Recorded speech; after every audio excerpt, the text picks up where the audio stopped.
Hey, good morning, everybody. Hey, it's just us for right now. We really haven't started the Instructor Chat Sun show.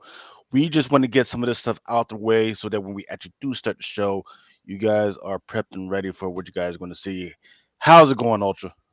It's going good, man. Another day, being the official BWC delegate from the BDE Commission, and just here hanging out, having a good time, cracking skulls. Uh, All right. So what we want to do first, once again, is go into some of this FOC stuff so I can cut some of the fat out that probably isn't really that important. First up, I got is the Batman and the Joker, the Deadly Duo #4. That second printing. It looks like it's black and white. Cover artist was Mark Silvestri. yeah, so this looks like the new poster for the Burt Kirshner movie, The Machine. Mm. It's Burt and Mark Hamill on the cover there. Uh, and you know what? When once we get into the show, we'll probably have to talking about that Flash trailer and what you guys thought about that shit. Um, Also up is Batman Superman World's Finest #13. This one's by Dan Mora. You also got a cover by Christian Wardstock. That's the Christian Ward's cardstock is definitely one of the better covers because who doesn't love seeing Superman and Batman fighting an Omega Beam Dark Side? Mm. And you got a Jesus Marino and Adriano Lucas. The Shazamly. Hmm. Then this one is the 1 in 25 Fico Ocio cardstock.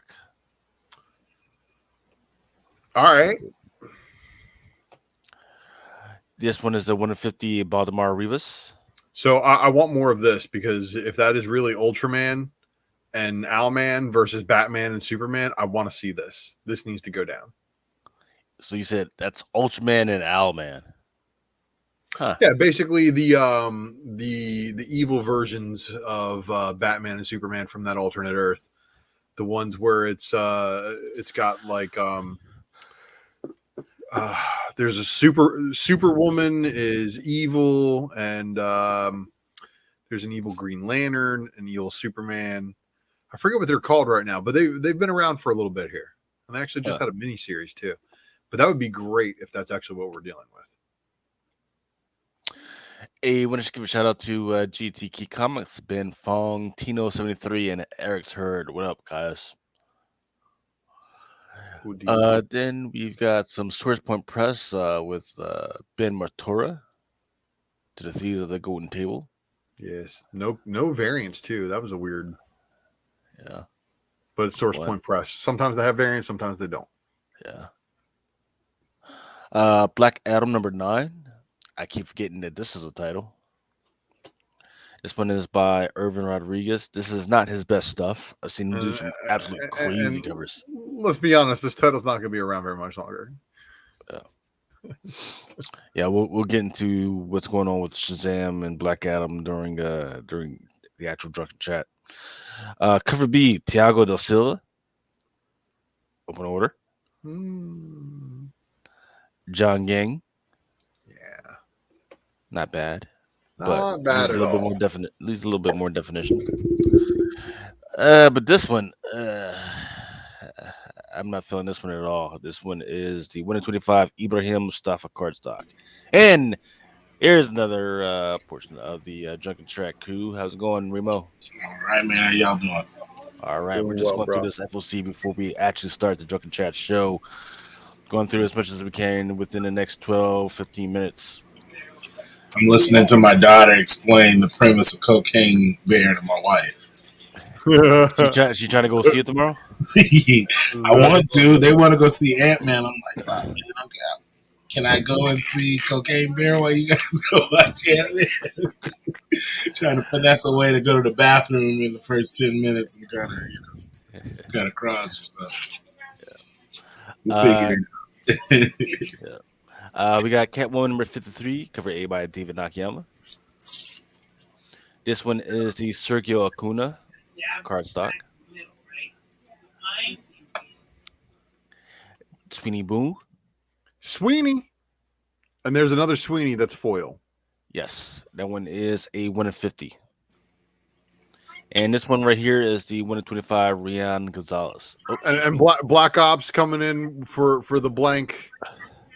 The Crime Syndicate, of course. What's the one that was the 1 in 25?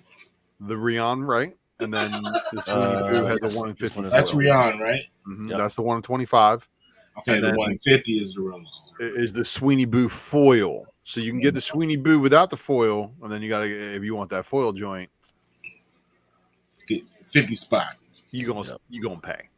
And and they're like $4.99 each. So retailers are going to be paying a piece for it. And there was your foil. And then this is your Women's Day Kalida. Let's see, what's his full name? I like that though. I like Christina Women's Day. Christina Kalida. Kind of feeling that one. And it's an open order. So that's what's crazy about it. Yeah, I like that.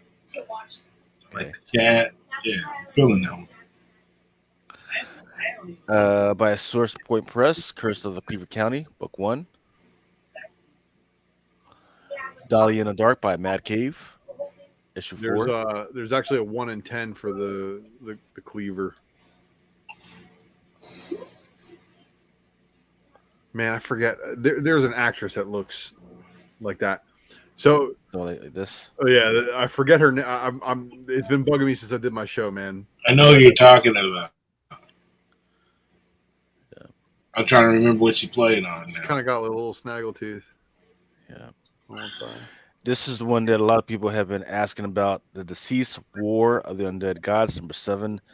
Then Ben Oliver homage, the Purple Rain homage. They should have put Purple Rain in there so people know what the hell they're talking about. That's what it is. No. You expect people to have culture and know what it is? Hey, we do have a lot of non-80s babies.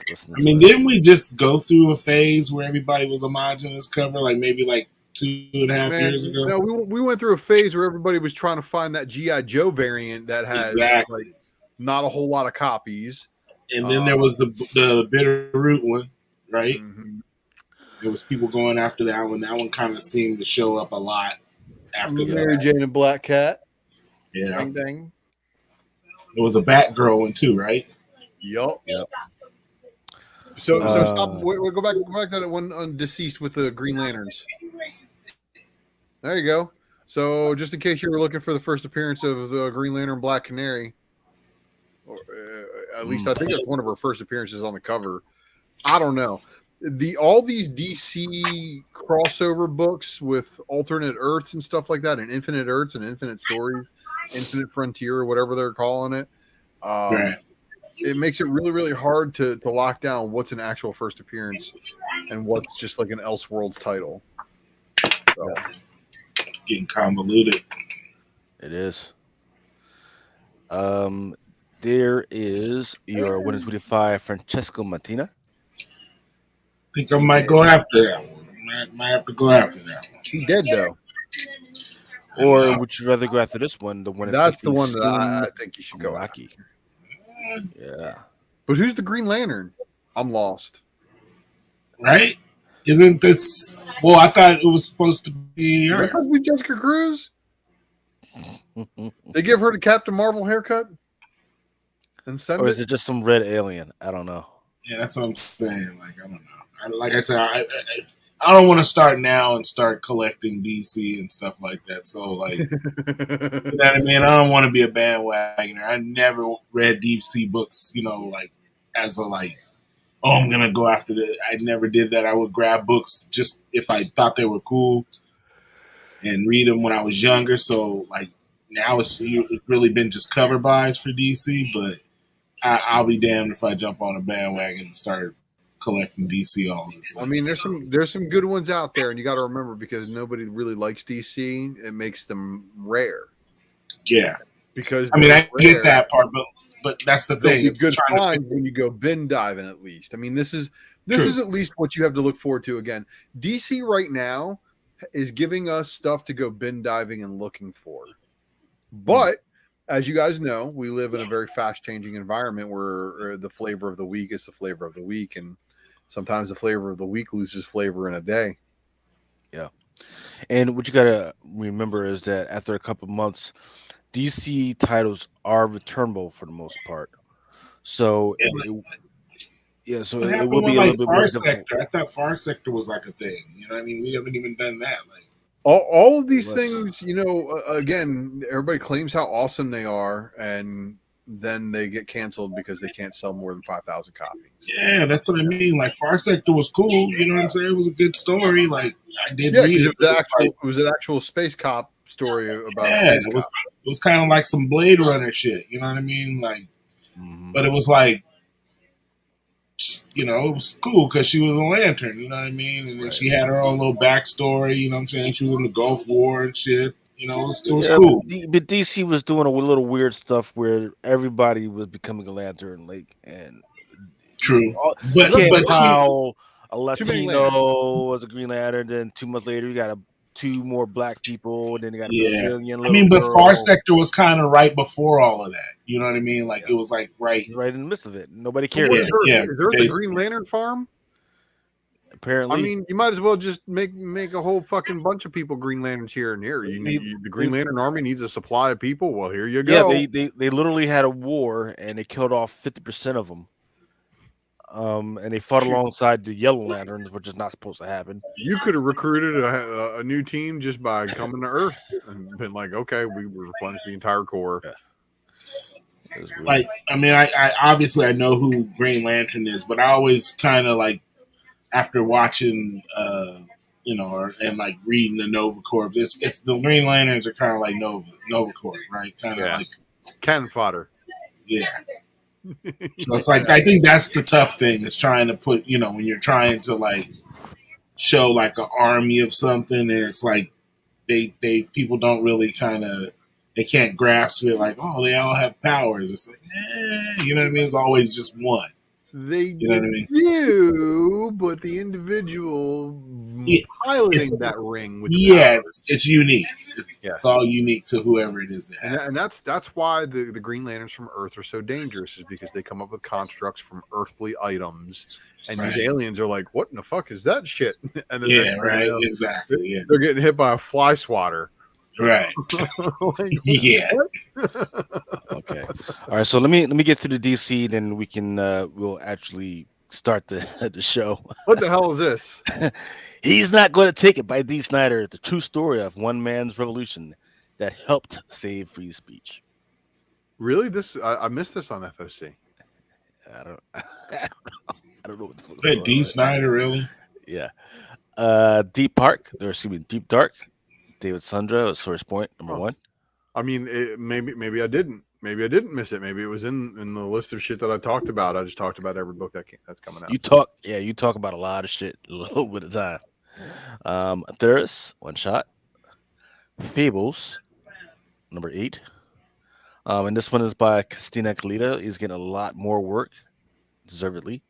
Thing is, I think, who was it that pointed out? Eric Herb called out the fact that a lot of his stuff is starting to look a lot like Jenny Frisen's. Yeah. Fables 158. And 50 copy incentive. Yeah.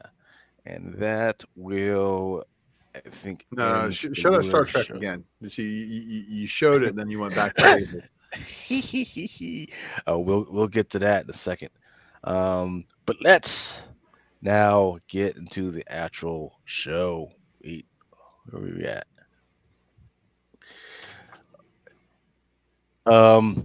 Yeah, let's go ahead and kick it.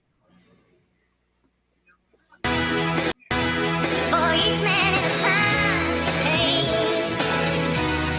until he walks along the beach and sees his future in the water, along the pond within his reach. Forever needed the one. Sometimes men take matters into their own hands.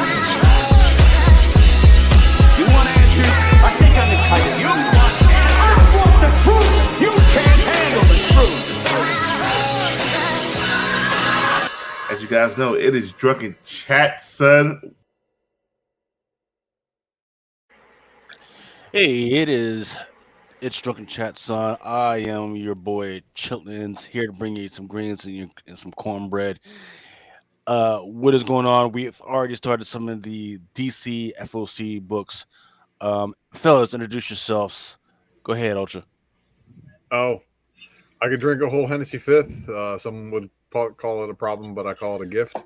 Motherfucker, I can't do Uh, that shit. I tried doing a that's little baby that's a shot lot last from week. Exhibit. Okay, so I can't claim I own that. That was just me coming off the cuff real quick.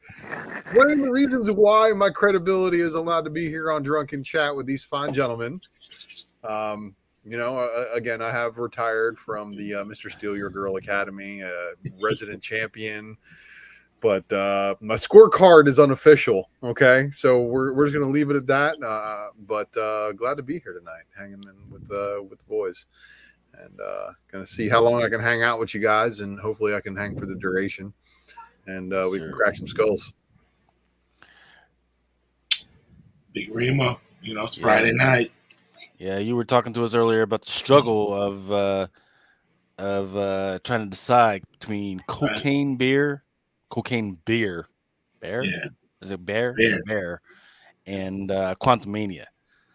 I don't know, man. I think cocaine beer might win it out this week, but we'll talk about a Well, little bit. I mean, what's going on with kind of Quantumania. have an idea of what the movie is. I do want to watch it, but I mean, I'm not gonna be above like going for a bathroom walk and maybe kind of poking my head in cocaine bear, maybe catching especially if it's like a 3-hour movie. For how long is Ant-Man? You guys seen it, right? Yeah. Couple hours? It didn't seem maybe not even, man, because maybe like an hour 44 minutes, Okay, something like yeah. that. I could walk out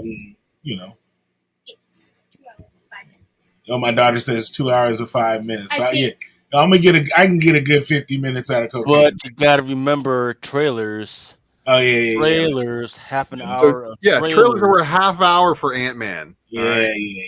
I was a little bit disappointed about that. I was like, that's a long time. Doggone freaking theaters wondering why people don't want to show up is because you got a half an hour. Yeah, of freaking trailers.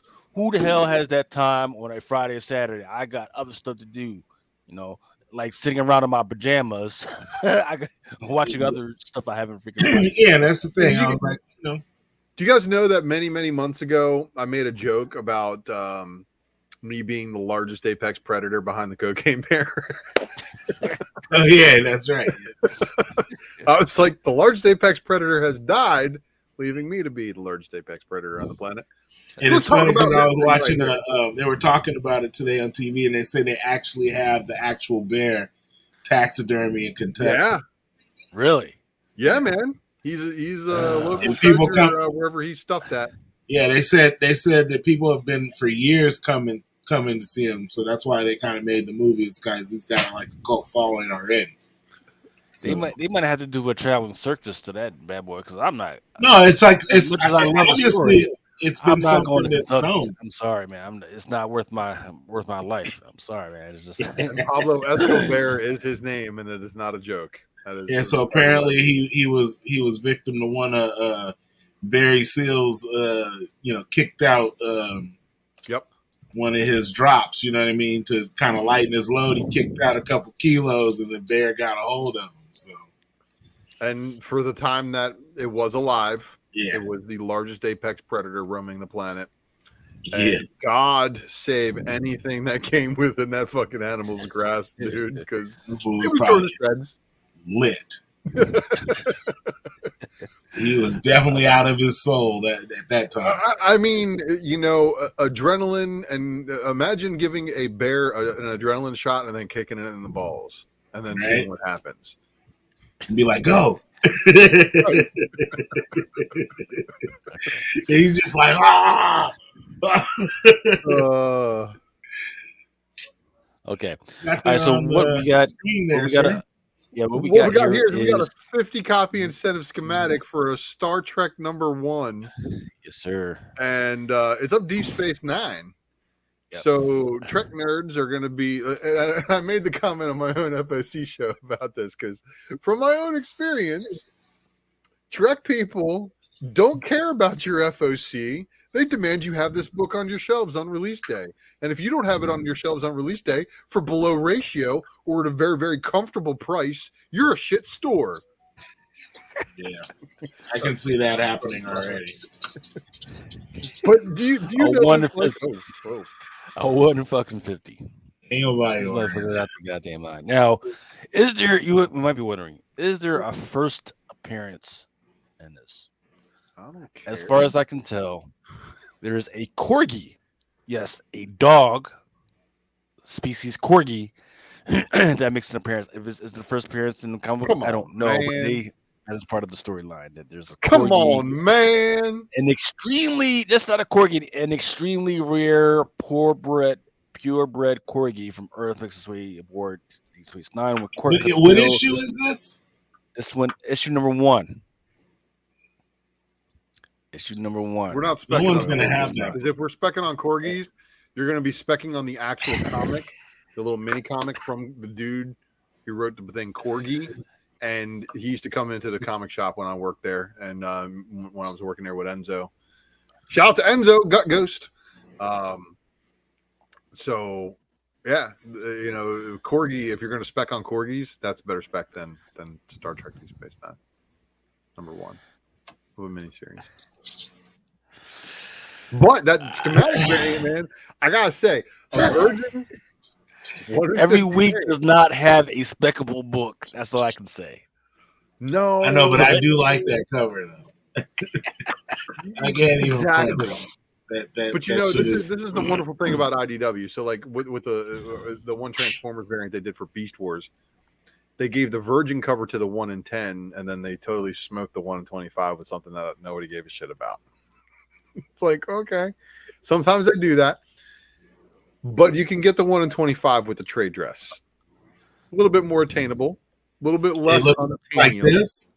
It looks exactly the same. Exactly like this with trade dress. It's the 1 in 25. This is the 1 in 50. So pick your poisons, but also just know that if there's 2 of those trade dresses on the shelf and this thing's gone, you have a Trek fan that did not want to let themselves be known to you in your local comic shop. All right. Thank you, Trey. Appreciate that. Good to see you, bro. This shit is just fucking weird. Okay. By Asylum Press. I don't want no signed shit. Get that fucking. Who wrote on my book? Cover A is signed by Steve Mannion. Get that fucking writing off my book. I don't want no blue fucking No, green label. What the hell's wrong I'm with you guys at Asylum? It's a legit signature, or is it a printed? Yes. So legit there's 2 signature, different yes. versions of a cover that are on FOC. The first one Yeah. is signed, pre-signed, bro. Let you go. Yeah, so yeah, there's one cover A that's $19.99 that's signed, and there's another cover A that's not signed. That's $4.99. Yes. This interesting work. That's I the saw it. enamel pin. It's not a book. It's the enamel pin. There's how many of them are there? I don't see a number here. I think there's 3 in this set. I Okay, was going to yes. share them, but it was extra work to track them. So there's that one. That's that. This You one was the shouldn't brack smoke. brack. Yep, that's there. They This are. one was the brack brack. This was the Helga says you shouldn't smoke. Meanwhile, she's got a big old fag in her lips. All right. And then this one is the Tank Soft enamel pin. All right. I don't know what she's holding on to because the cannon of the tank is, or the barrel of the freaking tank. Oh is no, out you there. know exactly what she's holding on to. I'm confused, but all right. Are you? And then Yeah. that's the $4.99. Okay. There's version. the one without the writing on the cover. Oh, looks better already.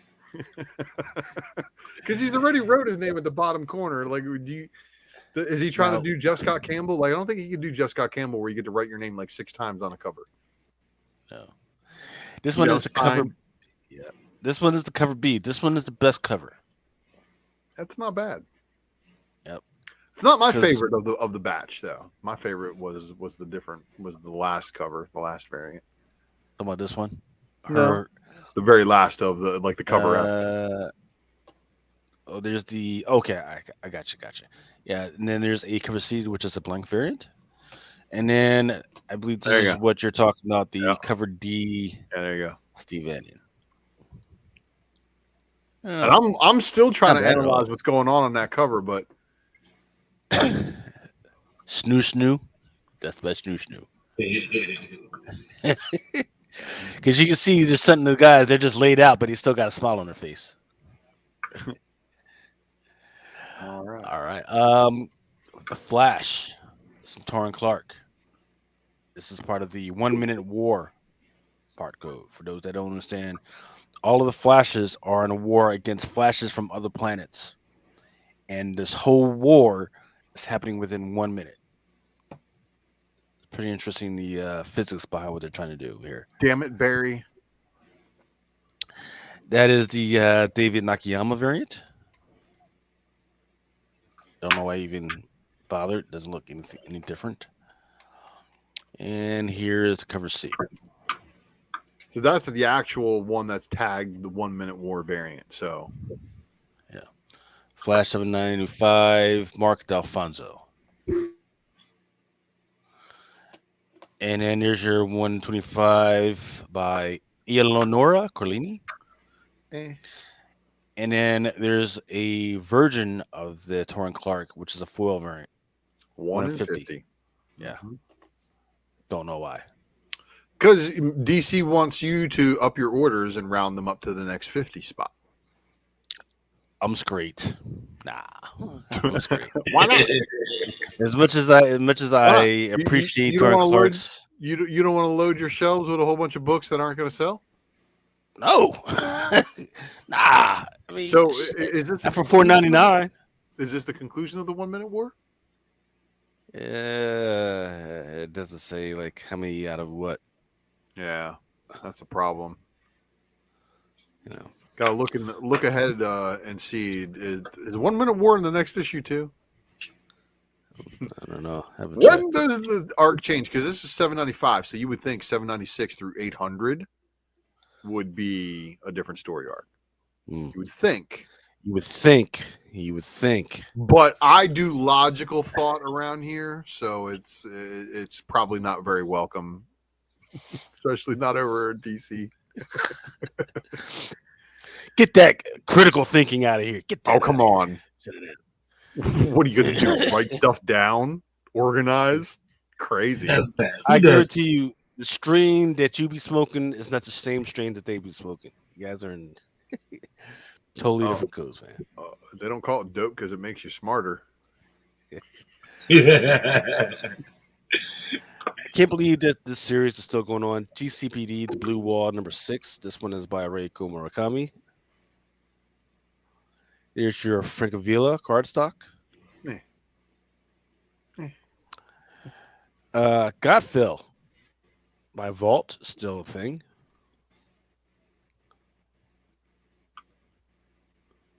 Gotham Academy trade paperback. Harley Quinn, Legions of Bats, but #6. So because it's the final issue of that volume, probably going to be less ordered than some of the other ones, and it's got some biscuits on the cover. Yes. A little bit of back meat.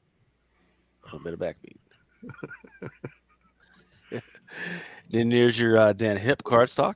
I said this was cute because it's got the old lady Harley and the old lady. I agree with you. Feeding some birds. And what's unfortunate is that Dan Hip, when he first started out, his covers were incentives. This one is an open order. So instead of this being the incentive, they're giving us this. Where's the yams? Yeah. Yams. Not for a 1 in 25. See, this is when the A cover just absolutely destroys everything else that comes with it. It's like, why even bother? Yeah, it's But like if anything happens in the issue, this is how the perfect storm. Okay, so it's the final issue of the series. It's low ordered. Nobody really cares about it, and then bam, something happens in it that's like, ooh. But we also have to remember this takes place in the animated universe. This takes place in between the Harley Quinn animated seasons.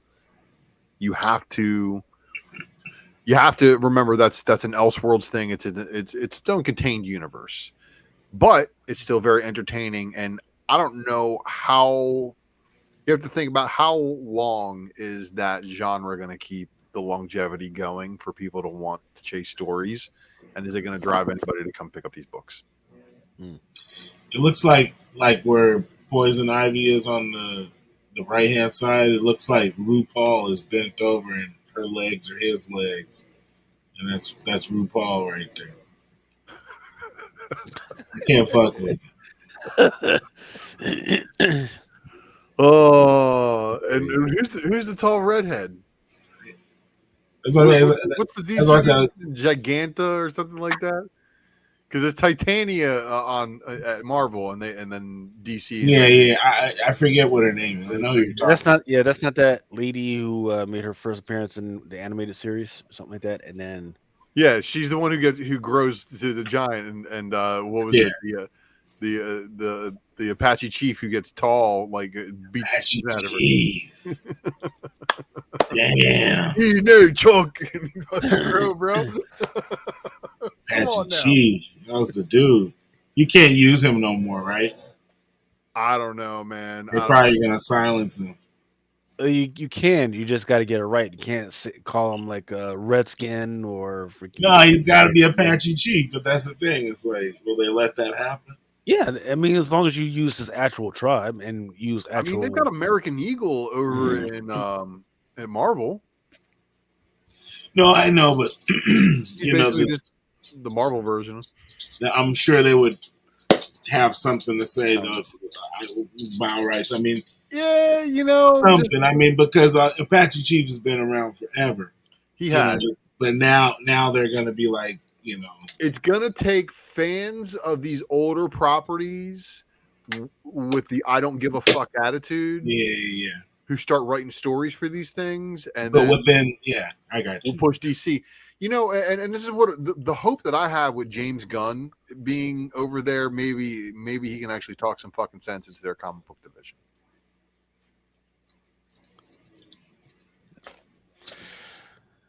All right, more by Vault. This one is Man, Heart Eyes number 5.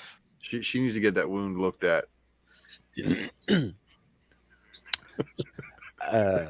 Well, I mean, it's hitting all types. That is of definitely a weird wound, fetishes. right? An open wound. It is an open wound. It's a hatchet wound if I've ever seen one. Good God. Oh man. Yeah. I never had one of those in my lifetime. So once again, you can't tell me that these publishers are not listening to us as I talk about tentacles all the time, and then bam. Oh, bro, Oh. have you not seen everything Vault has done? Like, what was that one book where it was like a whole bunch of like spider tentacle things, like killing humans, like human remains. That's what it was. Human remains. Yeah. Like, they're just finding Yeah, bloody bodies everywhere, and a little bit of human remains, and it's all about the tentacles. Oh man. Is that the Can new you look book over that's there? about the spiders or whatever you're talking about? I don't know if it was a spider or whatever, but yeah, it's another one of those Vault books. Vault's got a pretty good lineup of like weird stuff. horror stuff. So I seen one where it was like giant spiders, like in New York or something like that. Yeah. I seen something like that. There was a book I was looking at the previews, and I was like, "Oh, it's kind of interesting." It was like it might have been a DC horror book, but I might be wrong. Nocturne County kind of gives me a Dr. Seuss kind of vibe here. What in the hell is that? Oh, that's a deluxe format, something that's got like a $19.99 cover price, doesn't it? Not sure. DC Universe's Lazarus Planet, Next Evolution, number 1. This one is the second print. Megaton, number 1. Hmm. Mr. Ista, number 2. Again, second print Yeah, I feel like I've been talking about this for like 3 weeks now. because it rolled FOC again. Jesus. What was that book? What book was that? Mr. Easter, number 2. Mr. Easta and a lot of the other second prints from Scout got the old push. It's like, look, we've already got a killer bunny out there. His name is Stabby Bunny. We don't need another one. No. They can have all the bunny. You know. Never Ender by Sumerian. Nightwalkers, Source Point. Holy. That one, that's the cover I like right there. Straight to it. Some Nightwing love. That's the best one. Obviously. Yep, that one's the cover C by Jamal Campbell. And then there's your 125 by Vasco or George Harris. Why even bother at this point? After the Jamal Campbell on the C cover, why even bother putting the 25 copy incentive out? Because you gotta have more. If you're gonna It have a should've tight been- suit, you're gonna have to show the attributes of why you got the. What I'm seeing here is just some foot fetish love here, but then here you get some front He action. said some foot fetish. Yeah. Look, No, look at the difference. to me, it's It's not foot artistic. If you knees. go back to the Campbell one, man, he deserves the 25 copy incentive spot. Yeah, that's what I'm saying. That's more of a 25 copy incentive book than a C cover. More like But- a virgin as well. It shouldn't have It's- any. It technically is Maybe. a virgin. It just says Nightwing real big in the script right there and real small at the bottom by the barcode. Yeah, It's, put the barcode on the back though. to me, that is more of an incentive book. And that's more of like, oh man, that would be dope as a foil. You know, like if DC's on that foil tip, like they're doing 50 copy incentive foils, why is this not a 50 copy incentive foil? Yeah, I agree. Because they're doing it on all the A covers. Somebody shoot the people who are in charge of variant organizing and like assignment at all the publishers, because they're all. That's why, like I said earlier, there's a smoking A cover. There's no purpose for the B, C, or D at that Yeah. point. You know, like what's the incentive to order? A 78 points of articulation is asking, yo, was that bomb book on FOC this week or next week? What bomb is he talking about? Anybody remember? The Asylum Press. The one with the girl on it. Yeah, that's that may be a lunar distribution book if your previews if your or store only goes through Penguin Random House. So I don't know how the pull box works for lunar Yeah, if stuff. you can, go to Previews World and see if it's in there. If it's in there, you can let me know. I just don't remember what bomb book you're talking about. He's talking about the when we were talking about the one where I said that I had a favorite cover. It's the one where the girl's turned around, getting her skirt lifted up by the living dead outside. Ah, yeah. That was It's an Asylum Press book. yeah. Let's see. What the hell was that called? Don't drink and smoke while you're doing podcasts, ladies and gents.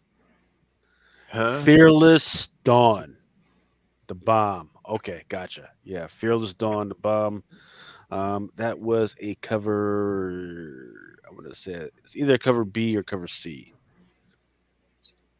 Cheeky bomb. Or actually, if you're talking about the signed one, that one was a cover A. You don't want. Nobody want that signed shit. Yeah, I don't need to sign one. I can keep all that. Recount Red Winter Fallout. Number 4, Rick and Morty. I don't suggest anybody speculate on any of this shit while they got their troubles going on right now. Well, and this is just it. You know, like a lot of people are now saying that the allegations against him were just like manufactured just to get him out, and they railroaded him out. Just to get him out of the partnership that is his creation with Harmon. So It's all speculation at this point, but is Rick and Morty a dead property at this point?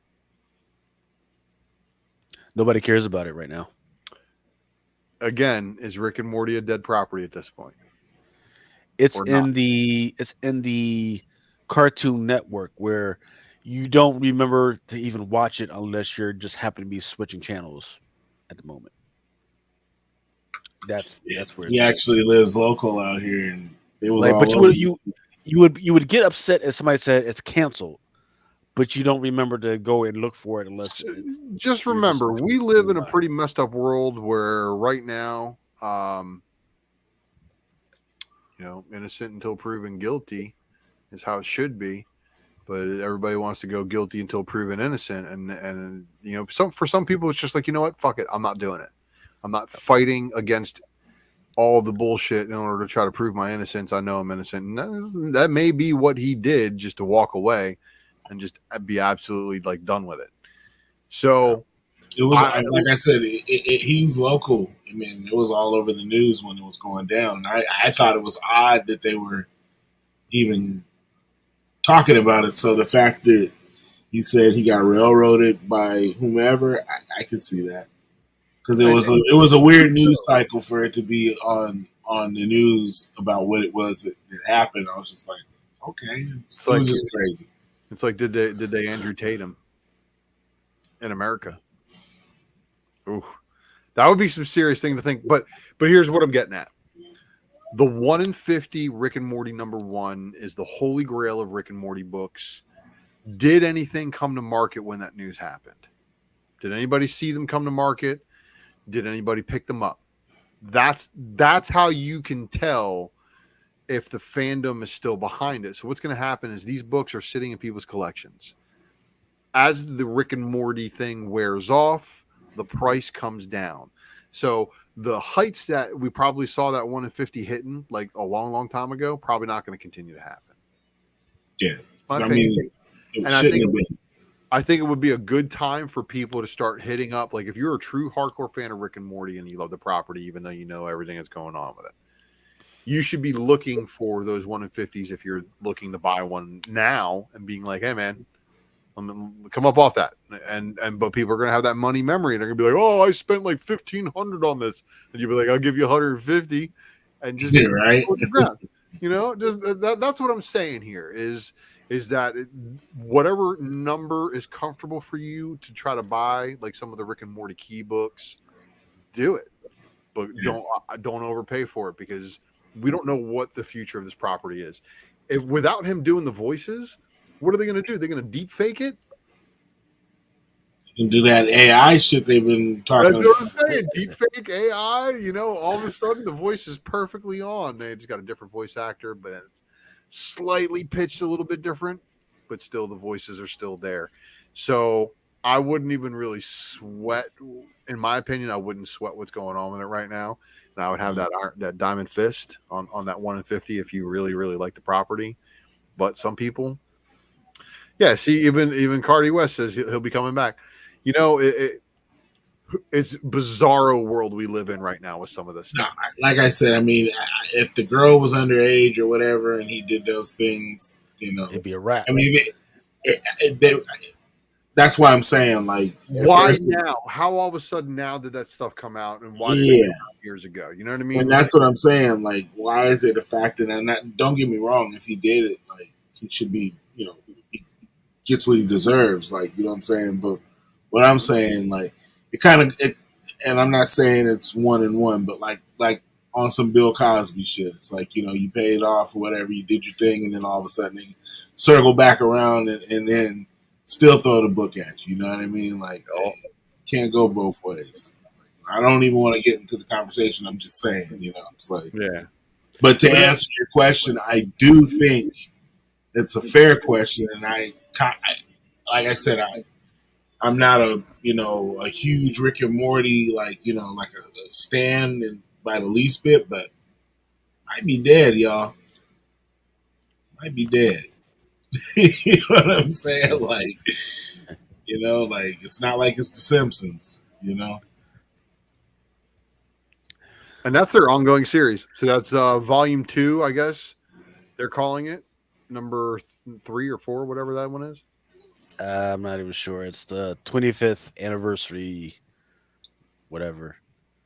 And then they've got the Rick and Morty Chaluthu. They've got all types of other types of The volumes other out for minis Rick are and Morty going right on now. too, but this is the new volume that's just the regular Rick and Morty titled without the additional stuff on it. Rolled Up in Hell. Scout Comics. Shazam! Sir. Vault. Still trying to do their thing. Stargirl, The Lost Children, number 5. Go. That one's not bad. This one's actually pretty nice. That's the 1 in 25 by Marguerite Savage. Props to her. Yeah, it's pretty nice. Still a celebration of 30 years, hardcover. Now, Go back. That's not a very flattering. Like the Flames dead center. Like, come on now. That's not a good one, man. I don't know. When I first looked at it, I thought, like, why is Lex Luthor blamed in platinum? I don't get it. It's weird. What was Homeboy's name that got famous for being naked, sitting down? R.I.P. Rest in peace. He's dead now. But he's the one dude who's the meme, sitting Except down naked and would always be like, never mind. I don't remember. Yeah, I don't know what you're talking about. You got to send it to me in the chat. Yeah. Coco Unlimited thinks that Cocaine Bear may be the greatest movie title ever. Absolutely. Okay. I'm gonna have to see it tomorrow.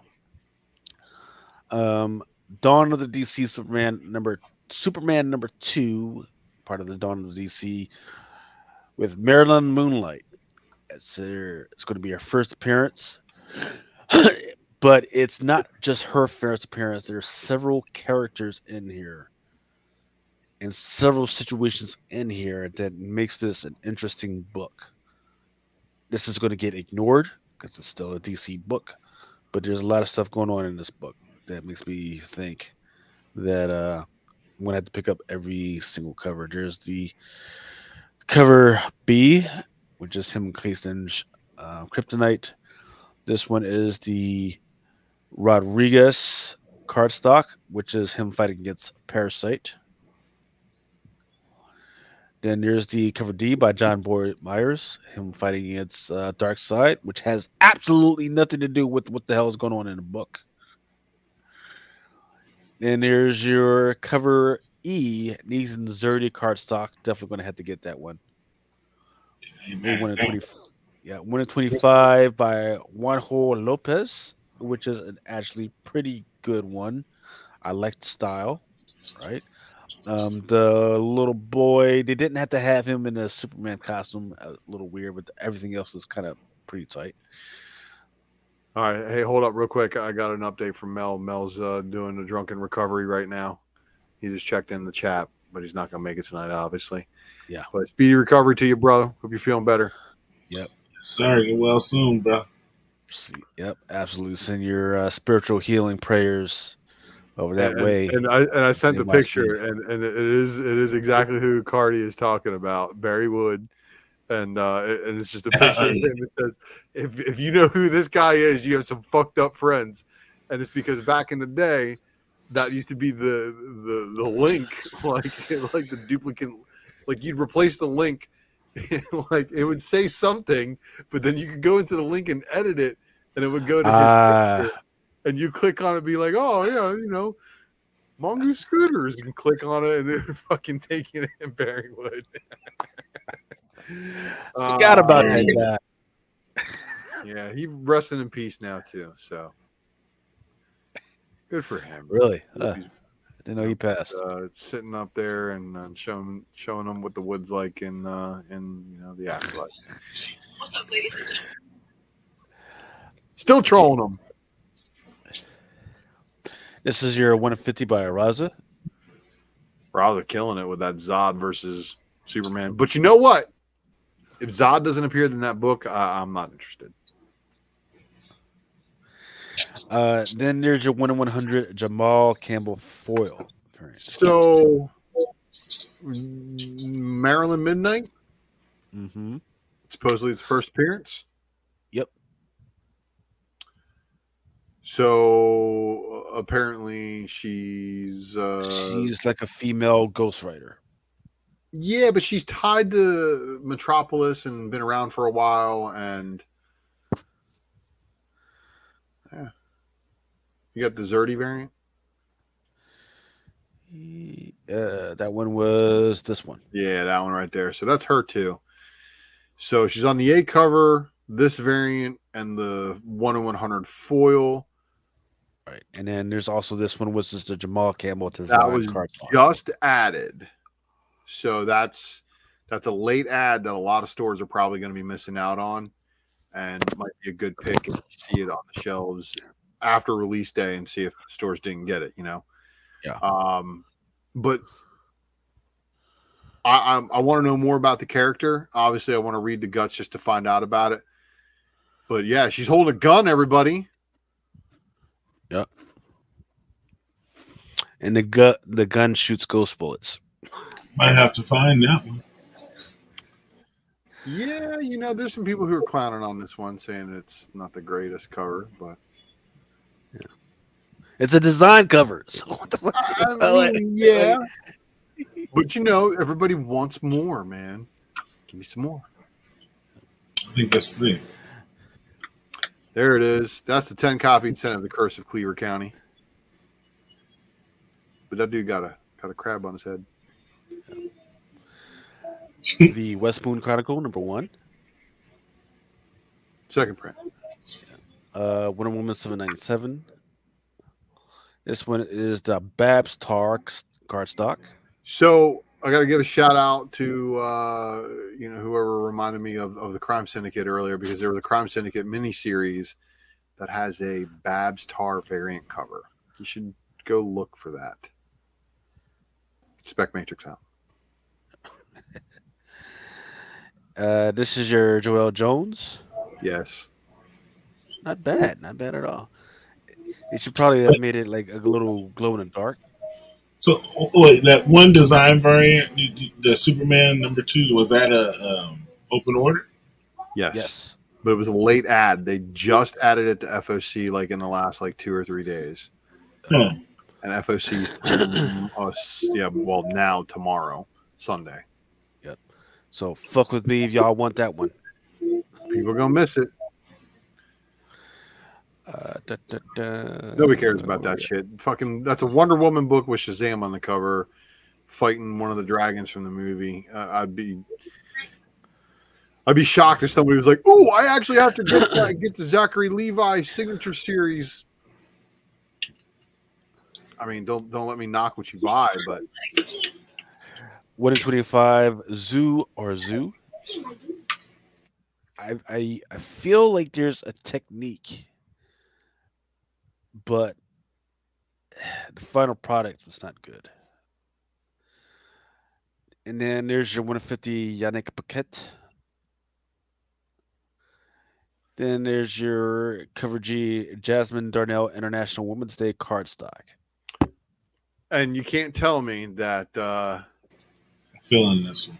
this is the reason why I had to jump last week and tell everybody about her. And I hope you got your Black Mask Ghost Killer. Or God Killer, I'm sorry. God Killer, Devil's the Spider-Man. God Killer Spider-Man #1, third print. Okay. Right? Right. Watch Spec Matrix from last week. Making me repeat myself sometimes. There's TP for Wonder Woman Paradise Lost. That actually, so because it's a trade paperback, but Adam Hughes did the covers in that time frame. So that's why you got an Adam Hughes cover on that trade paperback. So that's actually kind of. And wasn't it just announced that that DC is doing a Paradise Lost something project? Oh. Zombicide, Day one, number 3. Batter up. These are actually some of the worst covers that they've been coming out with. What am I tell you? You Zero killed my father. I fights. think to die. Oh, sorry. Okay. Clobbering Time, right? Which is with Ben Grimm and the Hulk. Just read it. Great. Really good. Freaking just action. Very minimum freaking joking around, but just Grimm and Hulk instead of fighting each other for once. Which means they've been fucking listening to me fucking bitch and complain about it. Instead of Why- fighting each other, they Why actually does get Hulk have down. Ben Grimm's blood on him now? He got his ass cracked by a kaiju. He got cracked open like a nut. He was still fighting, but they got cracked open by, like with a nut, like a nut. And it's good. The only thing I don't like is this was the art it's done by Stephen Crosey.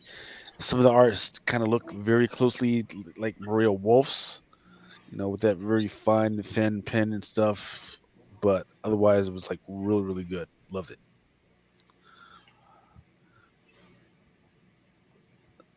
Some more of these.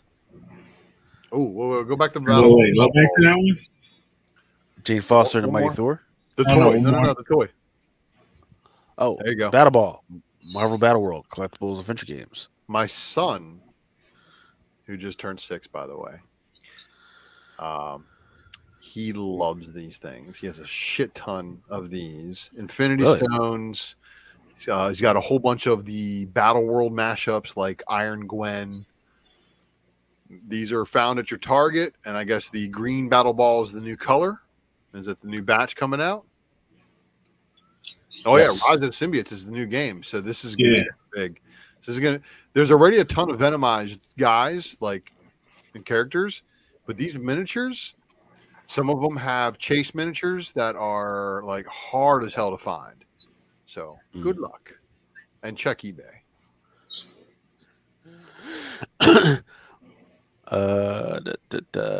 I think this is a TB for Jane Foster and the Mighty Thor. Yeah, that was another TP Women's for History Month. Shazam. Deadly Neighborhood Spider-Man. Some Predator TP. Wait. That's our Raza again. Yeah. Oh, Yeah, that was once again. Yeah, they're starting to put out some of the TBs and hardcovers straight for some of the stuff. paperback. Yeah, that makes Right. sense now. So the reason why I bring this stuff up is because usually after people get a hold of these, then they say, "Oh shit, that was actually pretty good." Then they want to go back and get the actual single issues. Just putting that out. Batman White Knight presents Red Hood. That's Black Label. Excuse me, that should not be in there. Okay. Some of the TPs for Edge of Spider Verses. Yeah. Yeah, that one was a good one. Miss Marvel and Moon Knight. So, do you guys see this 250 copy incentive leather? But why? Because Valiant knows it's going to be rare. And there's also this A cover, and then there's another one that says it's a 50 copy incentive with the same artwork. And I'm wondering if it's just one of them is a silver foil version. Yeah. So Yeah, there's some good stuff. so There's yeah, so also a Bob Layton variant. Right. So this one is the Unconquered #1 cover G 1 of 50. That also looks like the A cover. According to previews. I mean, they might have botched it. No, that looks correct. But the best one is cover C. Let me see if I even have that one. That one. That one's the best one. Pretty cool. I showed all the rest on my show. Oh, well, actually, I got the slides right here. Actually, see. Yep. Because there was the 200. There was a 250 copy incentive, and then there was a 50 copy incentive that I think So was that Liam Sharp cover. Right. So And the it was 250 just like right. So the 250 is the leather one that you were talking about. It doesn't have any type of cover art other than it looks like leather with a title on it. Yeah. That's it. like that Very interesting. the fake leather. So what does the 50 copy say in the system? Because it looks like it's just a silver foil logo or a foil cover variant to the A cover. Yeah, And if that it's yeah, that's exactly it. It's just this one right here. Covers A through E or any combination for the Liam Sharp joint, and that's it. yeah, but it's the same artwork as the A cover on Liam Sharp, so it's like, oh, why Yeah. even bother? Yep. There's also going to be a blank, but there's also the pre-order bundled edition variant, which is the Bob Layton Yes. variant cover. That's the one that if you're like an XO fan, that's probably the one you're going to want to chase. Yep. It says this part of the Valiant pre-order bundle program for Exo Man of War. Unconquered 1 through 6 issues will ship and bill monthly. So ordering from this line means ordering this quantity of number 1 through 6. So that's no for the retailers. This is where they get their program. So this is another one of those incentive variants where if they order the same amount of books that they do 1 through 6, they get this pre-order bundled variant. So if you're a fan of Valiant books, you probably are picking those up. We'll see if that works out for them. I mean, does rarity always equal the best? No. Definitely doesn't equate to money all the time.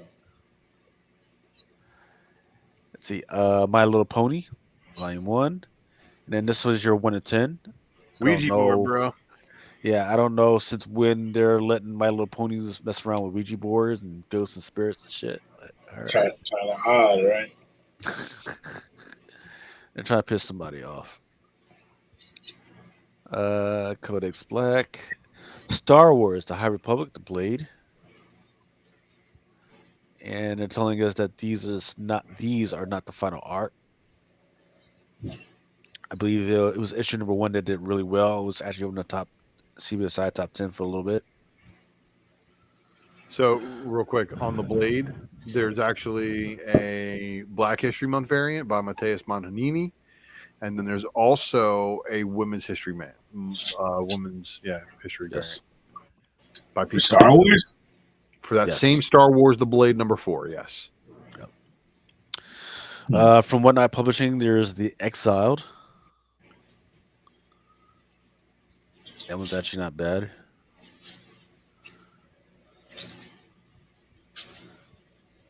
And they just too many covers. There you go. The meta. Strange Academy.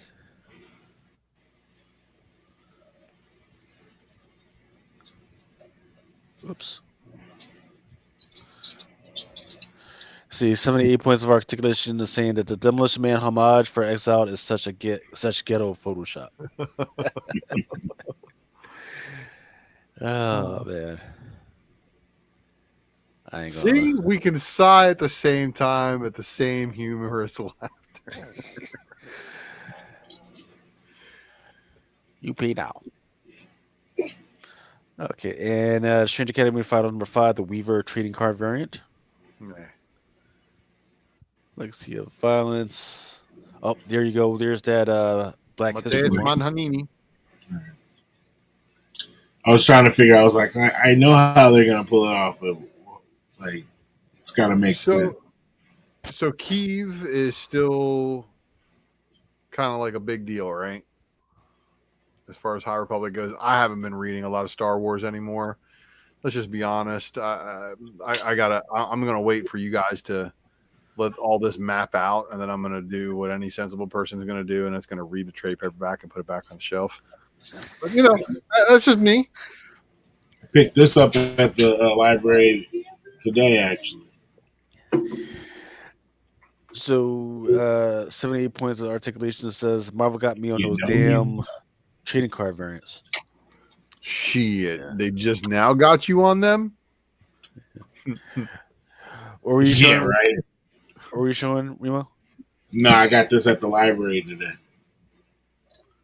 Clone Wars. First appearance of the Darksaber. Okay. See, that's tight. I mean, the trading card variants, though, he's right, man. Especially the Strange Academy. Eugene Young says, love the trading card ones. Midtown had a sale recently.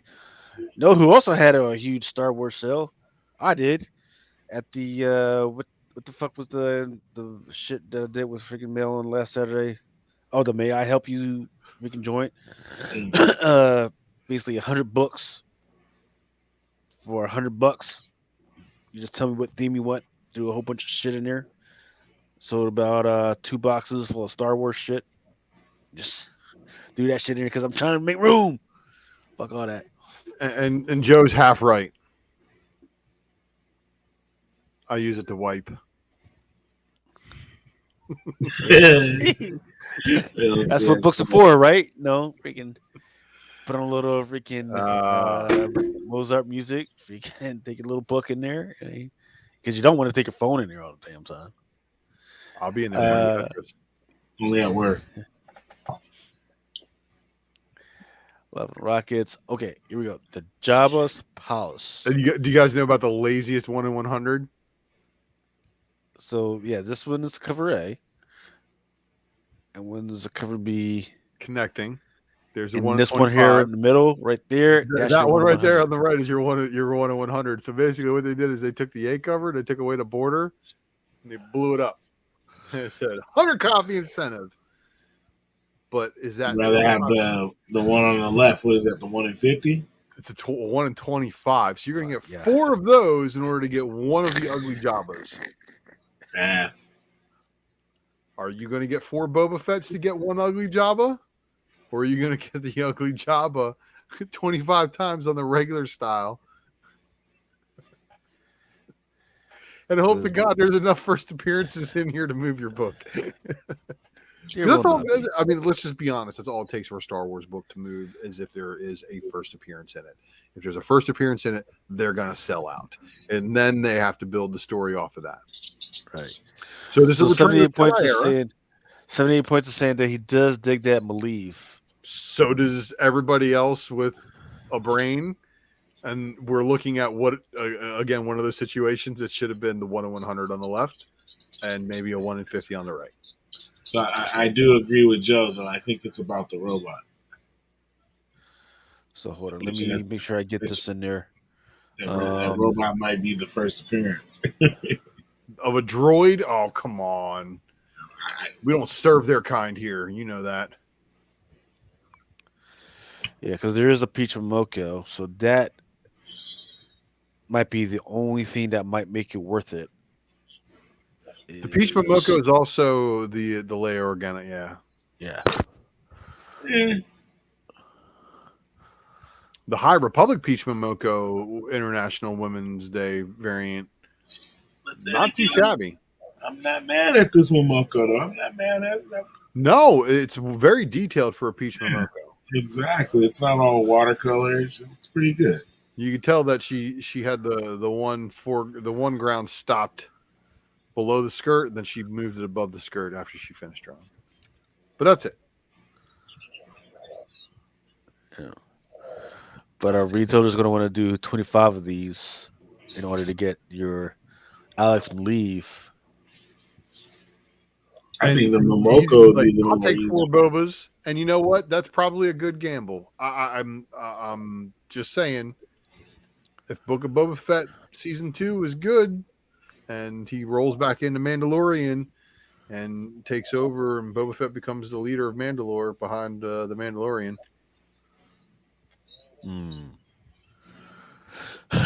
We do a 30-day quick research. Let's see, Jabba's Palace.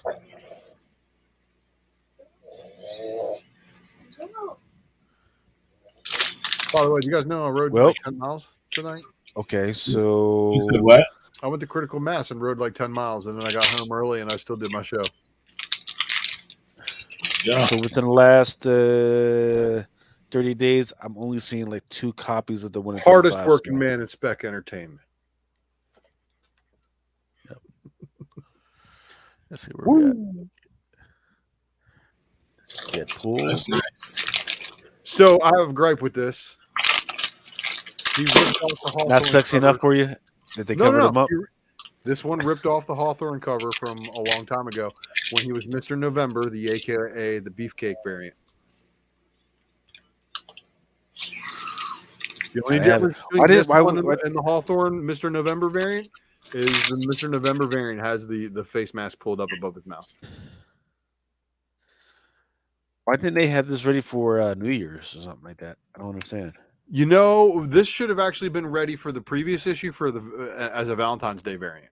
If they were really going to try to float it without making it look like a blatant rip off of the Hawthorne variant. So right now, you can go find that Deadpool Hawthorne 10100 for like $45. And if you're into the shirtless Deadpool with all of his birthmarks. Imperfections. Yeah. Why didn't that come out on Valentine's Day? That's what I'm saying. Like this should have come out in the previous issue. Yeah.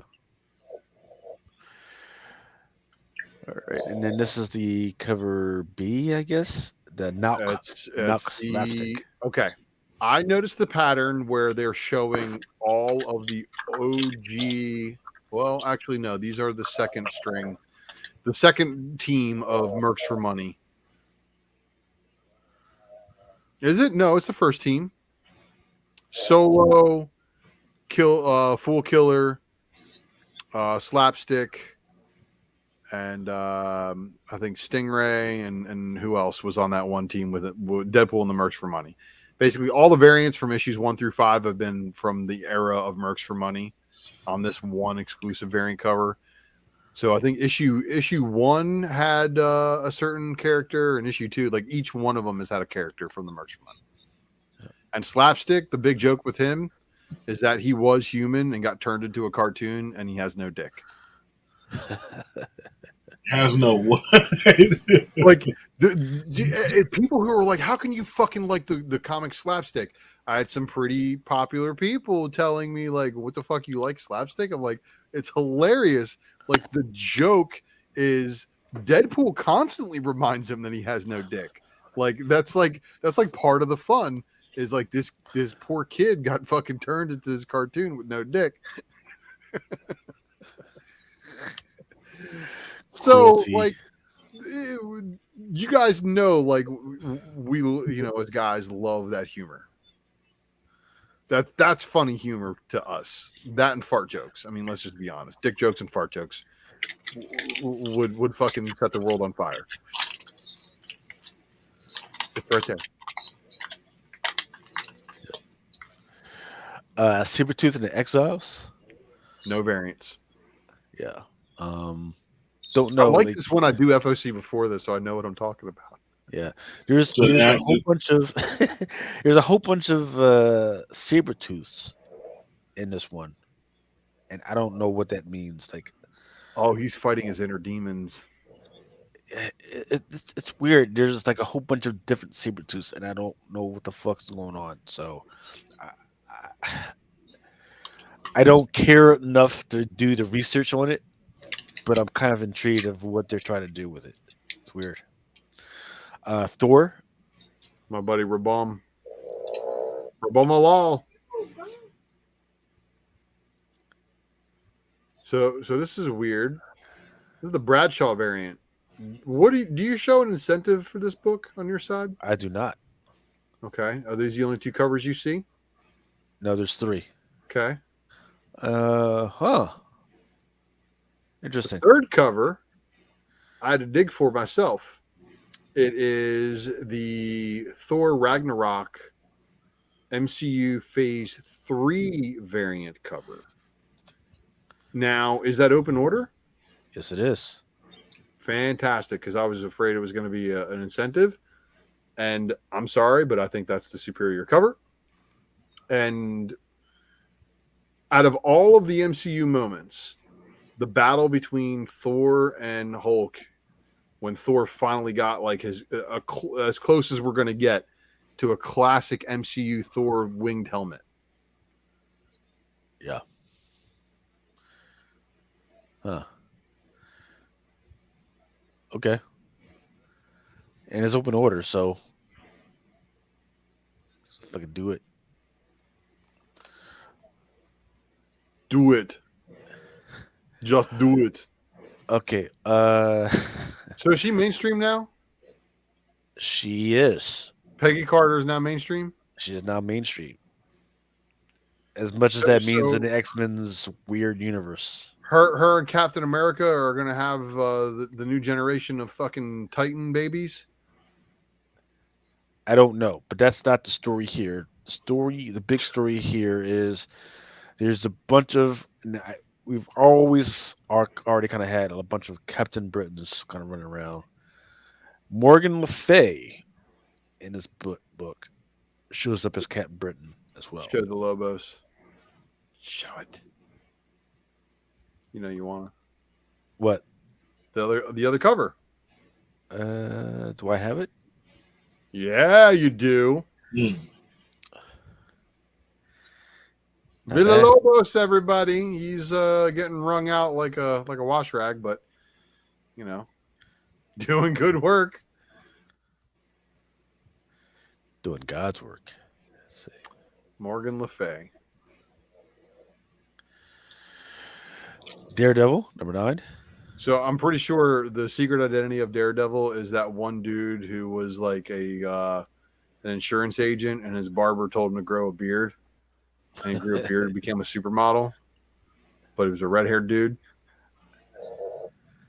Either that or Matt Murdock stole his look. One or the other. Yeah, I've never seen the I- two of them in the same place at the same time. I have no interest in this book because there's that 1/100 Alex Ross that's out there. That's like the black and white of this one. Okay, can we talk about this real quick? Sure. Is it me or does she look like a dude? I was going to say the same thing. If you've been to the southern outer villages of Italy, not outside of Rome, like southern Italy, like where like the real people are, like Greece, that's what the women look like. They look very healthy, very strong. We joke about snoo, but these babies, these women can actually crack it. And and the men, you could tell they feel very overpowered, so they try and express their macho-ness. But the women, they just give a smile, and they like, okay, All right. you got it. I think the sketch cover looks thousands of times better than the color. I'm just being Bring it honest. up. And then also the 1 in 25 is also not too bad. There you go. There's It your, looks like 100. two different fucking pictures, man.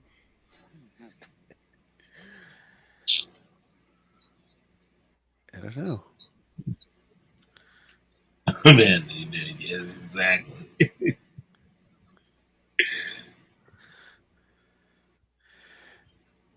Her hair is. Show 47 said her hair is raggedy. One of them's Elektra, and the other one's her brother Raul wearing her shit. Well, Yeah. you remember how how she took over for Daredevil? Maybe Matt Murdock. You know. I'm just saying, this is what bugs me out about Alex Ross sometimes. Sometimes his sketch work is better than his finished product. Sometimes his finished product absolutely blows his sketch work away. It's one or the other. I don't think there's anybody that can finish Alex Ross's work like Alex Ross can finish his own work, though. Let's see. Fact. Here we go. That 1 in 25 is banging, dude. Look at that. Radar. Yep. Invincible Iron Man. Number 4. I'm freaking out, man. You are And in freaking fact, out. let me go ahead and bring up the 1 in 100, the Mandarin. This is another one of those situations. So that Mandarin right there. Look at that. So the sketches are going to be a connecting set again. They're going to connect into a big picture, but the individuals are like, in some cases, they're a completely different picture. Show the color now. See. I feels like they almost should switch it and have the sketches be like the open order and like the finished. That's a different fucking picture, man. I'm sorry.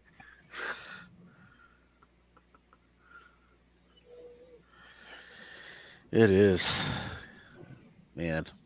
All right. Planet Hulk, World Breaker. I think we'd already covered Dolly in the Dark. Breath of Shadows by IDW. And then there's this one is the John Barons. That's my little pony action. This was the Deep Space Nine #1. There's that corgi that I was talking about. And there's going to be team lineup photo variant.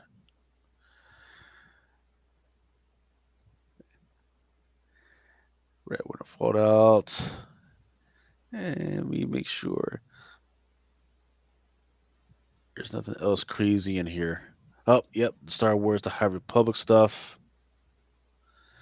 Avengers Beyond. If I'm not mistaken, there is some crazy stuff happening in Avengers Beyond.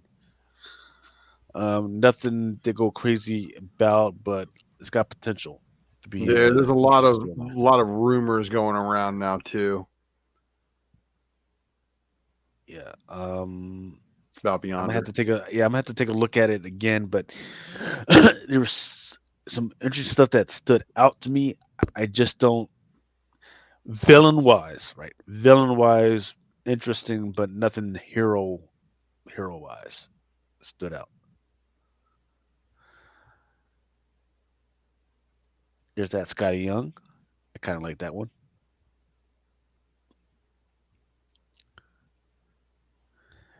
Then Lethal Protector bullshit. There we go. There it is.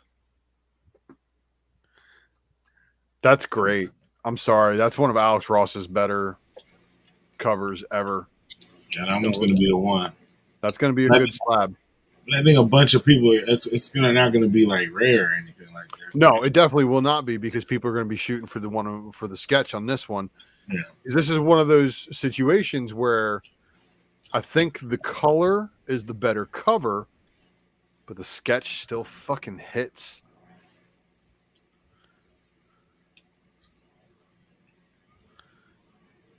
And that's a 1 in 100. It's a 1 in 100. Yep.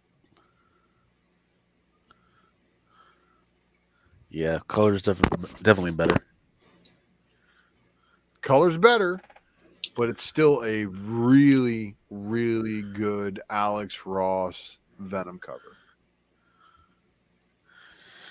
However, I'm kind of, even though I could care either way, I do like this one right here. This one is the 1 in 20. Actually, it's not. Wow, did they take the incentive off of this? Okay, it's an open order. This one is a Peach Momoko. Open order. International Women's Day variant. Interesting.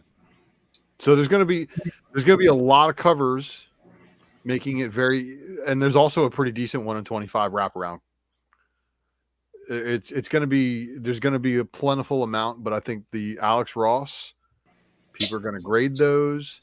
That's probably the book. Like if I was gonna be like, hey, we go to the comic shop, let me get 25 of these and grade a bunch of them, get a variant. I mean, dude, $35 to $45 slabs, especially if maybe $50 slabs. That's a good book. I'm looking real quick to see. This time he's united with Rising Star Farid Karami. Okay, that's actually just a writer.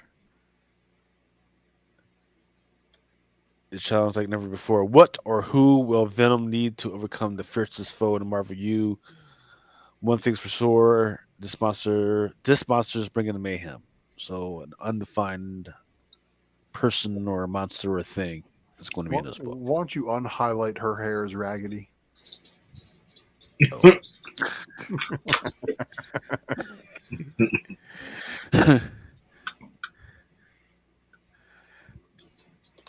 So you get 4 of those, you get a bunch of the others, and Peach you get a couple of Momokos. them You're going to want to. 1-on-100s, I guess. Yeah, you're probably going to want like 50 of the Peach Momokos, 50 of the colored Alex Rosses, or 75 I and would think 25 of the other. I would think like 20 of the Peach Momokos, 80 of the Alex Rosses, and 4 5 of of the the A cover. 125s. Yeah. Yeah. The A cover is not bad. Don't get me wrong, it's not bad, but it's also lethal protector too. So this is like a background story, like it's already happened in the past. Yeah. I mean, here's your yeah, cover there you right go. A cover, not bad. Making it very easy to obtain the Alex Ross covers. Yep. God, I've drank so much coffee today; it's ridiculous. Share the cover for Clobber in Time. It's Jeff. So I've read it. Well, I can't say I've read it. I've thumbed through it. You were experiencing a preview. Yeah, there's no words. There's no words in it. So, um, it's Like cute. no words in the production one too. Yep. Huh. It's cute. It's for kids. It's very cute. I like it. Not Double Trouble cute or the Marvel whatever. I forget what the name of that other thing that was supposed to be for kids. Cute. It's cute. It's kind of funny. Definitely like this cover right here.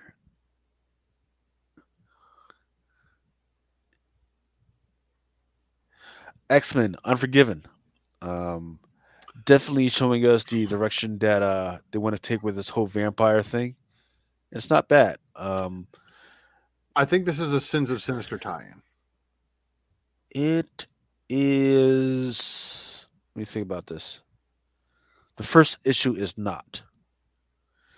It really isn't. It's more of an. The first issue of this is more of an introduction, a reintroduction of who the Unforgiven are and their ties to Jubilee, and it introduces the new villain going forward.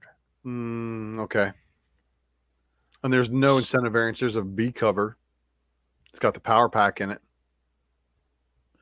Let's see. Really weird placement for them. Let's see. Do I have the Peach Momoko? Yep. There we go. The X-Men Unforgiven and Peach Momoko. Which is yes, which like you said is really weird because they're not in the fucking story. But all right. But didn't we get an announcement we doing something with them with Power Pack? There's a rumor they're coming back. Yeah. I don't remember.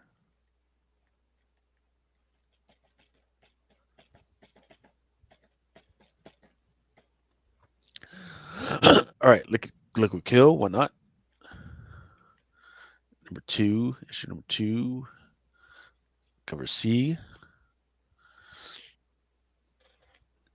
I don't know. It looks looking kind of like I don't know what's going on here. I don't know whether the lady is like a Catwoman type character or there's some furry cosplay stuff. Actually, it does look like there's some furry cosplay stuff because he's got a cat on the floor. She is his cat. Meow, right? Pops Chocolate Shop of Horrors for RG Comics. Number 1, love this cover. This one is okay. Kind of it looks like it's kind of a homage to Little Shop of Horrors. Remember that show? Feed me Seymour. So I'm gonna definitely have to get this one. They probably need one that's a little bit cleaner. Probably should have rang up Inhyuk Lee for that one or Raza. Aftershocks got Bulls of Beacon Hill. Once again, that was the Peach of Mocha for Jabba's Place. Let's see. Deep Dark. I forget what this one was. Oh, Dune. Really nice joint for Dune. And some Grim. And then let me 10 seconds. So I don't remember. Make sure I'm not going back through a whole bunch of old stuff. Yep, and then the last one that I'm going to bring up. Let me shuffle ahead. 3, 5, 4. Some Vampirella Strikes, issues number 11. I don't know why she's got to look the floor like that, but okay. Mark Mamaw, Nemesis Reloaded, issue number 2. Some Nightclub. All right, so that's all that I'm gonna bring up for FOC this week. Is that Grim cover Horatio? I believe there is. Let's see. There is. Yeah, that was the A1 of 25, and then there's also A1 of 10. That's the dude that's sitting on the bike. It's a black and white cover. You said that's a 1 in 10? Yep. Yeah, 1 in 25. I'm digging. Yep, no problem. Yep. So I know Remo, you said you were getting ready to tomorrow to go to see Ant-Man and the Wasp tomorrow. Mm-hmm. Currently, it's sitting at 17.5. It is what it is. Some people like it. Some people are just not interested in seeing it whatsoever. Yeah. So we're not going to talk about it today. We're still going to give you guys some time to talk about it. I know Ultra probably still hasn't seen it. So No, I saw it. you saw it? Oh yeah. What did you, without spoiling? What? Was that badass biker dude on a scooter? No, he was on a bike, regular bike. All right. So you want to talk about this or what? Yeah, I'm gonna drop Without off spoiling. there right quick. I'm gonna drop off right quick. But yeah, so because I gotta lay it down anyway, because I gotta get up early. I gotta go pick my mom up because she wants to go see it. So Okay, I'm gonna drop off so I don't hear it. or let's talk about the other stuff. Oh, okay. My shit's kind of out of order. Well, it's the number one movie in the world. We'll talk about it more later. Yeah. Let's see, Quantum Media. I enjoyed it, but there was some Okay. things I was like, All right, Shazam for the Gods. It hasn't even come out yet, but they're trying to track what the fuck is going on with the movie tickets. Here's a fucking problem with that. People ain't got cash right now just to be fucking spending money tickets on shit in the fucking future. Like okay, like me, like I've got my membership, so I can see like fucking three fucking movies per week and shit, right? But guess what? I just don't got time to spend that extra half an hour. Exactly. That extra half an hour. And then see that's how they fucking get you, right? You fucking go ahead and you buy your fucking food. Right? You're sitting up there for a half an hour through the fucking shit. And by the time your half an hour's up, you already ate all your fucking food. So fuck you, AMC. That's what they're banking on. You know? Yeah. Fucking But see, that's the thing. Like for me, shit. I got to do the family, like you said. So it's going to be a family for 3 adults plus my daughter's 10. So already off top, that's, you know what I mean? That's 60, 80 bucks. You know what I mean? Which cinema are you going to? I'm debating on going to either AMC or we have like Cinemark. So Cinemark has the best. I mean, they all have decent seats. You know, they got the recliners and everything. Some of the other ones they'll have like. So what I want to do, man, is I want to see if I can buy a ticket for one of you guys and then send you the fucking the code and see if that shit works out for you guys. Right. If that fucking works, woo! That should be tight. It'll be like Netflix. Yeah. because that's all I gotta do is just fucking purchase it. Because usually, like, so for instance, what I'll do is like if my wife wants to go to the thing without me, I'll just buy her ticket, send her the fucking code, and then she can use that to get into whatever joint. But Right. regardless, they're putting out this shit too freaking early. It's not till like March 17th, I believe, is when the actual fucking movie starts. Yeah, March 17th, when the fucking actually movie starts. So what, like 3 weeks away?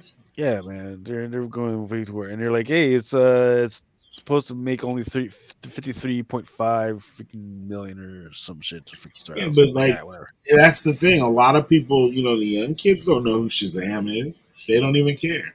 Exactly. They try to really win with the Billy joint with the kid, but like, still, I mean, like, yeah, he's not that. But it is what it is. And All right, he so has a following, but it's just older people. yeah. All right, so back in the saddle again. Something is killing the children. Okay. Um, the year. So what's good when I say what I've been telling people is, hey, after a year of getting option, that option runs out. That's the normal thing, and people doesn't fucking believe me. Well, that fucking happened. Therefore, it was something that's killing children. Therefore, they needed to re up. That's what happened here. So 5 years after Netflix inked their first European overall series with Dark creators, they've done another one. So it's right now. It looks like it's back on right now to do something that's killing children. Here's the crazy thing about it. During that sale that I did on Saturday, I fucking sold one of my fucking something that's killing children cover A's. The slab 9.8 for $100. Look, just fucking threw it in there, just to get rid of that shit. So that's always the way it is, man. So um, we'll see how that goes out. I don't really have that much faith in Netflix and for them to get this done, but it is what it is. Uh, X-Men 97. The news about this one is that's really important is because lately Marvel has been delaying a whole bunch of shit. Whether it be WandaVision, that Ironheart freaking series, the that Wakanda Forever series that's been delayed. But they're saying that this animated series is still on, according to Bo DeMayo.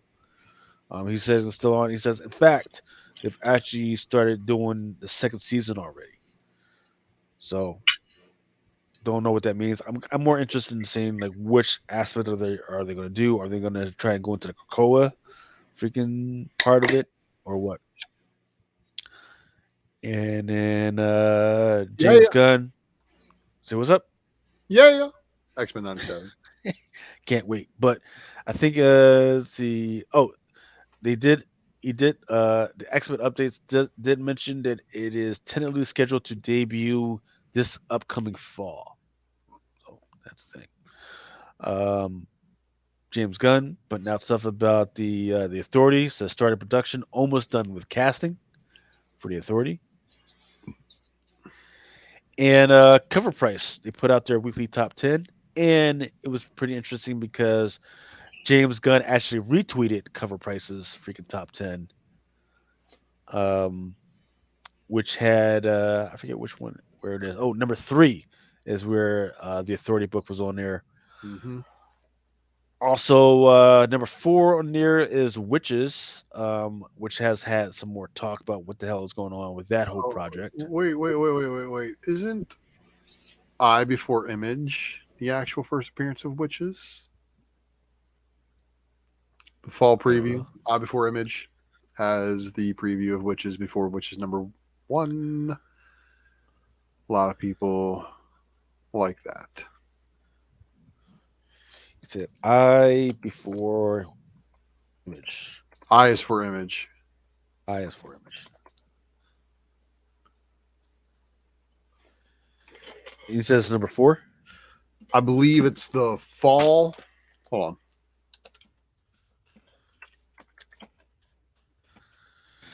on.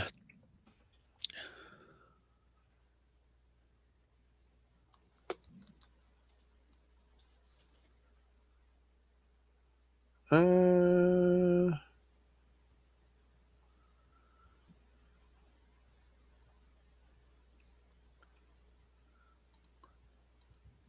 I could have sworn it was in there. Okay. Yes, the Eyes for Image Expo preview book for 2014 giveaway is the uh, first Witches, and it's Okay. about $8 on eBay right now. Fuck son. Okay. So it's the preview book for 2014, fall winter 2014. Well, Oh, somebody bought a CGC 9.8 recently for a Netflix show. for a Netflix show. Y'all do y'all. Good luck with that one. All right, Remo. We're getting ready to talk about what Ultra thought about Quantum Media. Without spoilers. That's my cue. I mean, my cue is coming soon too, man. I I'm don't gonna know be how. up in there after I hear it. I'm gonna be up in there mad because I already heard little sprinkles. I've been trying to like dip out and not hear everything. So I gone a good week without getting too much because I wasn't really on the internet all week. So I got a little bit of it, and then I'm like, okay, I'm gonna go see it this weekend. And I'm gonna try and keep my opinion unbiased. So I'm gonna step out, fellas. Thank you. It was a pleasure. You know what I'm saying? I appreciate you guys letting me hang out with y'all on Friday night, and I'll talk to you guys in the chat and see everybody soon. Yeah, and then next week we're gonna need to talk about this and Cocaine Bear. So you got two Yeah, movies to yeah. watch. I'm gonna definitely try and sneak in. I might try and get a little double feature, send the fam for lunch or something, and go catch it. So we'll see what's up, man. See All if right, I'm brother. successful. All All right, right, brother. y'all. Uh, Chad Cave says he saw what Modoc looks like and it persuaded me to wait until I can watch it on my TV. Yeah, let's just say that was like the worst CGI I've seen in a Marvel movie in a while, but that was like the only spot that they didn't really fucking need it. Everywhere else was more important, so they spent all the money everywhere else Yeah. and made Darren Cross look like a shitty Modoc. Spoiler. Spoiler. I mean, come on, man. Like, if you didn't know that by now, like we were spoiled like so long ago. In the one trailer, like you could see him floating out without his mask on, and somebody deduced from the dude coming back from the first movie. So, So, but so it sounds like you enjoyed it. sell your first Modocs. Sell, sell, sell, sell, sell. Well, I mean that version is not the version that has been running around inside the comic books right now. No, of course not. The version in the comic books is completely different, as well as the version that was on Patton Oswalt's show. Yeah. So that's. I'm trying to remember. Did I hear something about them doing a season 2 for the animated thing? I'm I trying don't to know. remember. I thought all the Hulu stuff was canceled as far as It Marvel was, yes, it was. It went. Oh no, it was the monkey. That's what they decided to Hit bring back for Monkey's getting season. a season 2. Yeah. Right. Yeah. So it's a shame because I really did enjoy the Modoc the animated thing. She was actually pretty good. You know. So what else did you think of it? I don't know. Like I gave a good 8.5 out of 10. It could have been better, but it wasn't bad. I know that it's setting up the future of the Marvel universe, and the second end credit scene is the most important one. Obviously, duh. Like anybody who knows anything. And it was so funny to watch all the peasants walk out. So I did the laugh. Amateurs. Yeah. You're leaving before the final curtain, not knowing that they were missing a very important post-credit scene. Yes, sir. Well, anything else? Because I know you got things to do, people to make money off of, and all that. Yeah, I got to go whore to the corner. It's cool, man. It's cool. You don't have to be shy about it. Ultra ho. You Hey, gotta go hit the corner. hey, from my perspective, I can see that your lights are on. You, Got your two lights car look on. notes. They're paid for. You don't look like you're under the bridge, right? Things could be worse. The shoulder's still in the socket, and I am slimming down, but I'm still filling out the shirts, man. It's all good. Looking good, man. Looking good. Divine Duffy. masculinity is nothing to be ashamed of. Unlike Jonathan Majors getting hit for his, I forget, was it a GQ or was it an Essence cover that he did where he had some questionable attire, and people are saying, "Hey, what happened to? Why are they trying to feminize black men?" Which is a fair question. Like, man, you didn't need the feather boa, my man, in the boots.